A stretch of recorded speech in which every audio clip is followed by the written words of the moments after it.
recording of your own voice. You have two options. You can listen to it, think how bad you are, or you can listen to it and know where you can improve and what you can work on.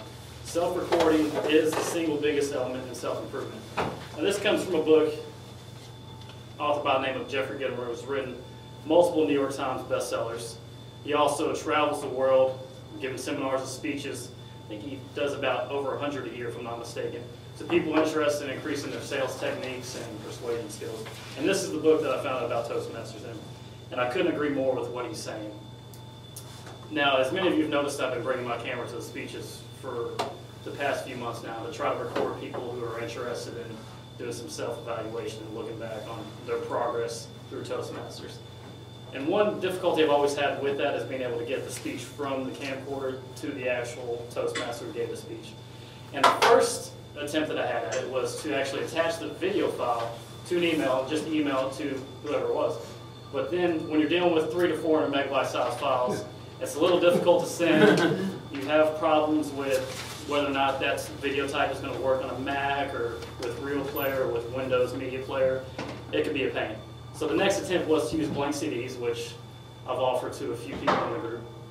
But then you have problems again with the file type, whether or not it's going to be compatible with whatever type of media player you have. They are not free. They do cost money, so you got to save up the dollars. And you also have to give them off in person unless you want to mail them, which isn't really applicable in this situation. But you have to wait until you see me again to be able to give you the disc that has your speech on it. So during last week's meeting, I had an epiphany, and I was thinking, what can I do to make it easier to transport that video file to the end user? And I decided the best way is through YouTube. And the great thing about YouTube is that they let you choose who can view the file, which is probably everybody's main concern with global. When you put information out on the World Wide Web, you're not sure who's going to access it. When I upload a file, I can choose who can view that file. I can make it a public file to where anybody in the world can view it. So if you have family members across the world that you want to be able to access that file, I can make it public. You can, once it's uploaded, you can send them that link. They can click on the video, watch it in HD or normal quality, whichever quality they wanted to, and it makes it really simple. That way they don't have to download a file, worry not about compatibility. They don't have to worry about viruses. Now, if you're a little more concerned and you'd rather people not be able to access your videos, but you still wanted to use them for your own improvement, then I can select just your username, and then you're the only person in the world that can access that file, other than me, who I have it stored on my hard drive. But honestly, I don't sit at home and watch other people's speeches in my spare time. It's not something I enjoy doing. Not that you all don't give great speeches, but that's the beauty of this. Is I really think that once you sit down and watch yourself speak, it makes such a difference in your evaluation and your self-evaluation, because no one likes the sound of their own voice. If you listen to a recording of yourself, it probably sounds terrible to you. To everybody else, it sounds fine, but to you, it's terrible.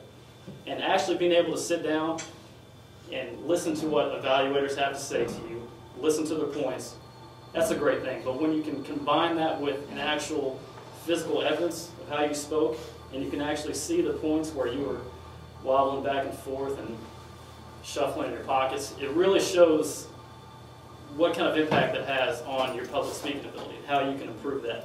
And being able to have this archive of these videos is going to give you that chance to look at yourself chronologically and see the improvements that Toastmasters have, and give you a chance to do more evaluations on yourself.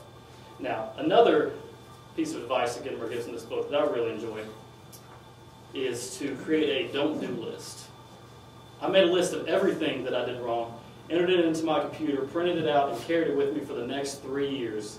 Every time I gave a talk, I would read the list before my talk and keep it right in front of me on my table or podium. Now, I've never physically made a list as he recommends, but being able to see the past 3 speeches that I've given and hear the evaluations that I've been given, I have mental notes. So every time before I speak at a Toastmasters event, I'm thinking about the pauses that I had or the few times that I might say And it really gives you a chance to look back on those things. And having those speeches on an actual web server to where you can access them anytime in the world gives you a great chance to do that self-evaluation, build up that confidence, and become a better Toastmaster, because that is what we're all here for. So if anyone has any questions, I know this is a little bit difficult process for some people because you might not be as acclimated to internet as others. And if you're feeling very chivalrous and you want to give this a chance, then feel free to contact me anytime. My email information is on Toastmasters website. Now, if you want to be able to access these files, there's only one thing that I need you to do. You need to create a YouTube user account, which some people already have. I know Rick and Michael have already emailed me their actual username. It's free, and it only takes a few minutes of your time. But once you make that username, I need to have your username and your email address that is attached to that username so I can add you to my friends list. So you can get my email off the website, or you can talk to me after the meeting and I can give that to you. But after I have that information and you're on my friends list, I can give you access to whatever video is uploaded. And I'm not going to add people's videos who are not comfortable with it. That's not what I'm here for. But if it's something that you want to do and you want to share with other people and you want to make it public, then I can grant other people access within our group to view those files. And we can have up to 25 people in our group that can privately view those video files. And like I said, if anybody has any more questions, feel free to talk to me afterward or email me or call me anytime you need to. And this is Toastmasters.